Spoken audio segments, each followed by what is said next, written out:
Hello once again and welcome back to the NJP livestream route, the evolution of the livestream route, not the de-evolution, the evolution of the livestream route. I'll get it out there. Welcome to part 6 as we take our customary flyover all the way from Lakewood all the way up to Riverbend. Hello. Okay. Yes, this is all segments that I did, pieces of the segments I did during the livestream route, kind of all cut together and put into a series here. There was too much going on there to put it all into one episode, so I decided to make a whole series out of it. So this is part 6 of it, and quite a few things changed in the route in this particular part, but it's going to be more voiceover in this one than anything. Guess I wasn't just talking about anything really too interesting during the filming of it. So here it is, part 6 in the evolution of the livestream route as we land safely at Riverbend. And we're going to hang out here for a couple of minutes and show off a couple of things that we added in here. Before we do that, though, I wanted to show this part. I actually added a section on between Riverbend and Mooncrest because they were right next to each other, and I didn't like that. So as a result, if you look at the gray area in the map there, that is what happened to lengthen the route a little bit, and I like it a little better that way, I think. So anyway, back to Riverbend, and oh boy, look at the, yes, we have a trailer park. It's an official city now. We have a trailer park, complete with a Sears store and an Acme, yes, an Acme food store there. So as we look back towards the city of Riverbend, and now we're going to take a journey down the extended main line now. It's a double track line between between Mooncrest and Riverbend, and we're gonna work in Mooncrest a little bit today. Show you guys a couple of things that I did here, and I like this little cutaway where the double track automated trains go over. And oh boy, yeah, Mooncrest has been invaded by the trailer park as well. We like our trailer parks. We like that kind. So, yeah, Mooncrest is a growing city, and you guys, of course, saw the commercial district over here with the shopping centers, and we're going shopping. Wow. So, one of my favorite parts of the shopping district is right here. This little bistro-looking area over here. Outdoor tables. I can imagine spending a lot of time sitting there with a cup of coffee and just kind of hanging out there. But on the south side of the tracks, we had a residential area, and this is Riverside Park, of course, and Riverside High School, or Mooncrest High School. Really haven't named it yet. This football field. Oh, what a pain in the butt was putting that together. It all looks so neat and stuff, but all those bleachers were one individual piece, and I had to line them all up and try not to move the football field as I was, oh, boy. Yeah, I don't want to get into all the details, but it was something I hope I don't have to do real often again. We'll just put it that way. And I decided to do a little painting in here to put the scenery in. And quite honestly, painting the scenery can be a tedious task, especially if you're putting multiple layers on and trying to make it look more realistic, at least as realistic as you can get in Trainz anyway. But as you watch the metamorphosis here between the grid work and the greenage here, it really makes a big difference. I mean, just that little touch really made a difference in how the whole high school area looks. And I kind of like that. We go a little bit more around the football field here. Just wanted to put a little more color to it. Tired of looking at the gray and yellow grid work there. So kind of an overview of the high school area, and kind of back away and look at the overall scene here. This is the double track. These are the automated trains that come through here that you guys watched me build some time back. And Riverside Park off on the right there, and to the left is downtown Mooncrest. I've actually become very fond of Mooncrest for some reason. It's just got that kind of a home feel to it for me, and I don't know quite exactly why, but anyway, we're going to head west out to Mooncrest Junction. West to Mooncrest Junction. Okay. Mooncrest Junction, it looks a little confusing out here, but really it's not that difficult. We have on the top there where the arrow is going to appear here momentarily. That is the main line that runs all the way between Riverbend and Lakewood. And down below here, this is a dedicated line, runs strictly up to Winter Haven, as you guys watched me build that Y a couple weeks ago. And down below here, this line actually runs to the Mooncrest Loop. It just goes and loops around, turns the train around, so it's at Platform 2 facing the correct direction to take you back up to Winter Haven. So as we take our leave of Mooncrest and Mooncrest Junction, there's another area in the layout that I wanted to address during the live stream here. And we're going to head out to the west end of the layout out here at Lakewood. Yes, Lakewood. Hello.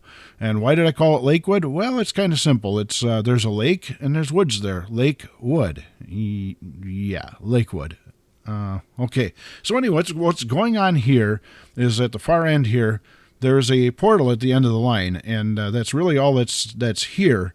I want to do a little bit more with it, so I'm thinking about expanding the main line and going more to the west.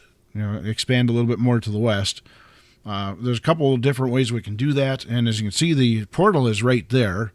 It's that's the end of the line right now. Switching things around here, I would actually like to add a section on right there. Now we just need to decide how we're going to run the main line to that.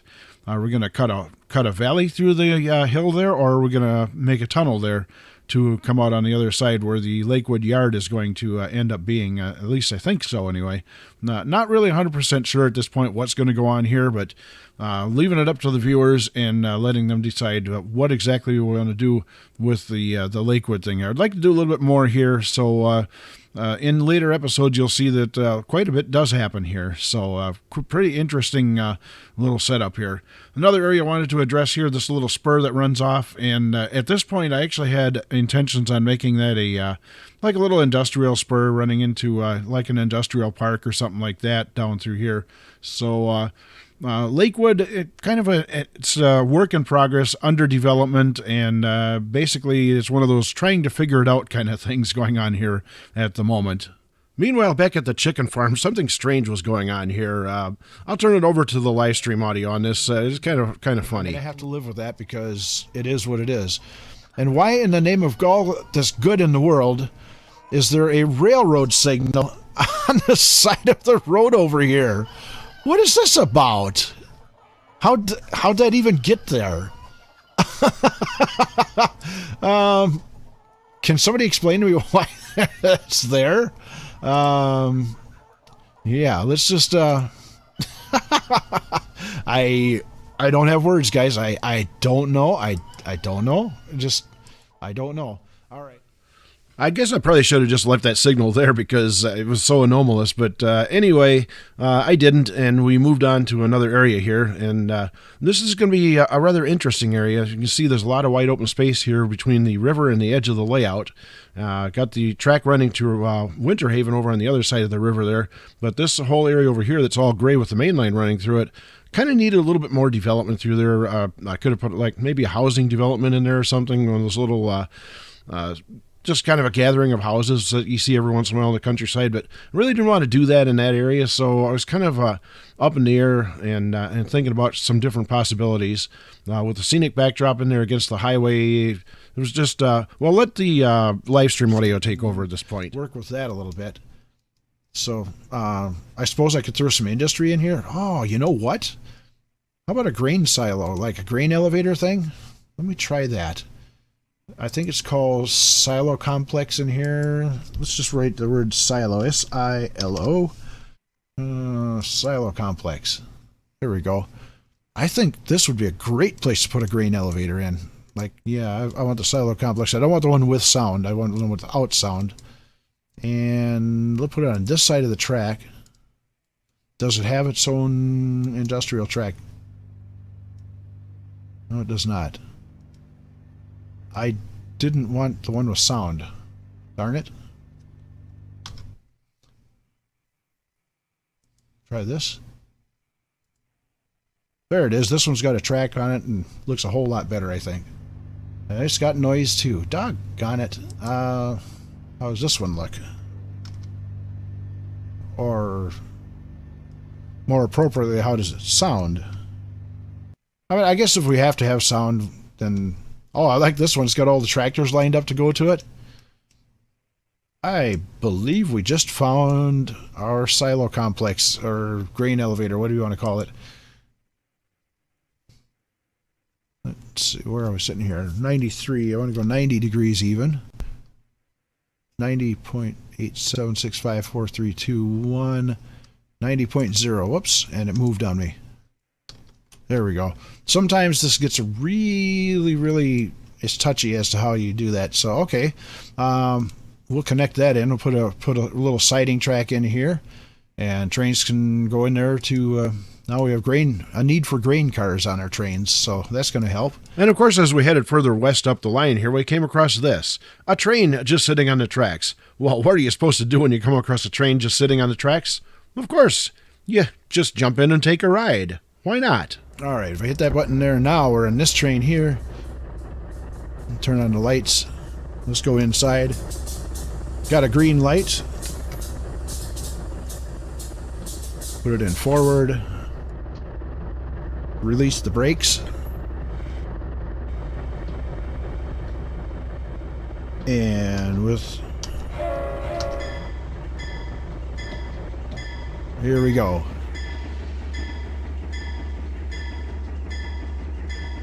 All right, we don't need the bell on anymore. Interesting sounding horn on that thing, isn't it? All right, speed limit along here is 40. We are going a whopping 3 miles an hour. And smoking like an Elko. Well, that's actually a GE, but it is definitely rolling a little coal for us here today. Yeah, one single engine pulling quite a train, actually. Let's go to this view here. Actually, that ain't a bad train at all. And we're up to 15 miles an hour already. Oh, look at the smoke we're rolling out of this thing. Holy. Yeah, having a good time here on the live stream route. NJP taking it live, an unusual appearance here on a Sunday, a super Sunday afternoon. I know I'm in Wisconsin and I should be watching the Green Bay Packers football game, but I just don't feel like doing that. I feel like playing with my trains instead. So, yeah, that's what we're doing here. And as we jump back into the cab, I'll take over on the voiceover part here once again. And look to the right. You'll see the line that we built from Mooncrest to Winter Haven is just to your right. You see the signals over there. This is where that line joins up with this line. We're going to end up pointing directly north now. Our ultimate destination will be Winter Haven, obviously. Well, or maybe not so obviously, but anyway, as you can see, the signal ahead is green. Well, if you can see that on the camera or not yet, but now you can definitely see we are green. That means we're good to go. This area here, I'm keeping this footage in here for, there's going to be a lot of changes coming up ahead here. This bridge here, well, you'll see in future episodes. I'm not going to give it all away here. It's going to kind of give you a little cliffhanger, so to speak. So, I know, I mean that way. This area here is going to have some changes, and of course, those of you that have been with me on the live stream know what has changed through here. And this is going into the cut where the new section was between, well, I added into there to add a little bit more distance between Mooncrest and Winter Haven, so we had a little bit of mainline running to do through there. And this is the, just kind of going into the new cut here and the new area. Got a pretty steep grade going through here, actually. I think it goes as high as 1.5% at one point through here. And this area kind of morphized into an area that I didn't really think it was going to, and it actually ended up looking pretty good, and we'll see that ahead too. I keep talking about what's coming ahead and instead of what's going on right now. But here we go, kind of this tunnel. I was never real comfortable with this tunnel the way that it is, and you'll see why when we get into it. It just isn't, it never sat right with me. I didn't like where the tracks went and where they came out on the other side. And quite honestly, I don't like tunnels with a curve in them. I've got one tunnel with a curve in it, and I can't avoid that. You know, that was down there on the Mooncrest line. But this one here has got kind of an S-curve to it, and it's really an awkward tunnel. I don't like it, and there's definitely some changes that have to be made in this part of the line. And once again, future telling, there's going to be some dramatic changes made along this part of the live stream route, as you shall see. And it's not going to be that far ahead, actually. We're going to start moving along rather rapidly here. So let's take the bend up ahead here and head to Winter Haven. And there we are as we round the bend, as they say, and there's the hole in the wall, the tunnel. A very long tunnel at that. It's a very, very long tunnel, kind of separating the summer scenery on one side from the extreme cold winter scenery on the other. a way of letting you know that we're changing climates here. I just felt like blowing the horn there. I don't know. Just something to do, I suppose. And there's the valley. We're coming out on the other side. We made it through to the other side. We survived it. We are in Winter Haven. Hello. Yes. Larry King much again. But, yeah, we're grinding the train to a halt here. I think we want to get the caboose so it clears that turnout, though, because there may be a train that wants to get through there. Never like to park a train following a switch, so, yeah, to ease it ahead just a little bit. That should just about... I'm going to have to throttle it just a little bit more to ease it ahead. Just a little. I don't like the hanging out there like that. So, anyway, we're going to get out of here, and I'm going to turn it back over to the live stream audio here for a couple of minutes. So, Rick, take it away. That will do. That'll do.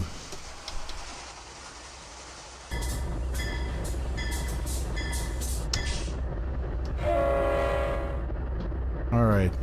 Put this thing into neutral. And I think we'll turn the light off. Set the brakes.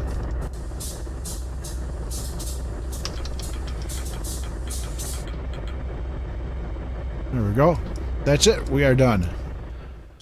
And with those final words, we're going to get out of here. Yes, it is time to end this part. This is part 6 of the live stream evolution of the live stream, part number 6, something like that. Anyway, we're watching a Sioux Line train tooling along down the main line here in a very much unfinished portion of the layout. And I just thought I'd leave this in here because I thought it was a cool looking shot and because I can. Really? Anyway, lots happened in this one, and there's a lot more to come in future episodes. We got a few more parts to go here before we wrap things up. But this is it for this one. Thanks for watching, as always, and stick around for further parts in the evolution of the live stream route here on the NJP Network. So until we talk again, as always, whatever it is in life you do, keep on doing what it is you do. Well, let's keep these big trains